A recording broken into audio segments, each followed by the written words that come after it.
அவர் என்ன நல்ல மேய்ப்பர். அவர் மேய்ப்பராக இருக்கிறபடினால நான் தாழ்ச்சி அடையவே மாட்டேன். எனக்கு குறைவு ஏற்படுகிறது இல்லை. எனக்கு குறைவு ஏற்படுற போது தான் அவர் வந்து நிறைவை ஆக்கியிருக்கிறார், நிறைவை கொடுத்துட்றாரு. அவருக்கு எங்கே கொண்டு போய் என்ன மேய்க்கணும்னு தெரியும். எப்படி புல்லுள்ள இடங்களை கொண்டு போகணும், அமர்ந்த தண்ணீரில் என்ன எப்படி கொண்டு போகணும்.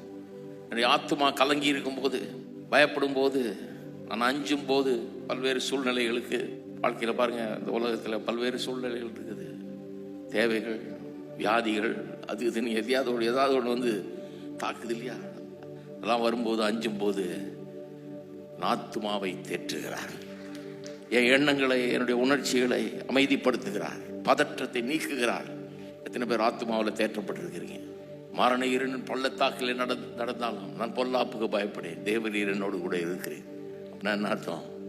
சில நேரத்தில் ஆபத்தான சூழ்நிலையில் போயிட்டு இருக்கிறோம், உயிருக்கு ஆபத்துன்ற மாதிரி இருக்குது.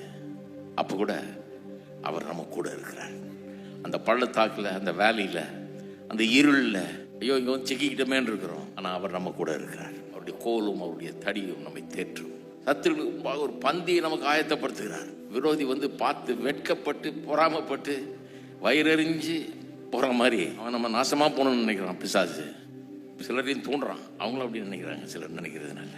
ஆனால் அவர்களுக்கு எல்லாருக்கும் எதிராக, நம்முடைய விரோதிகளுக்கெல்லாம் எதிராக நம்மளை விருந்து சாப்பிட வைக்கிறார்.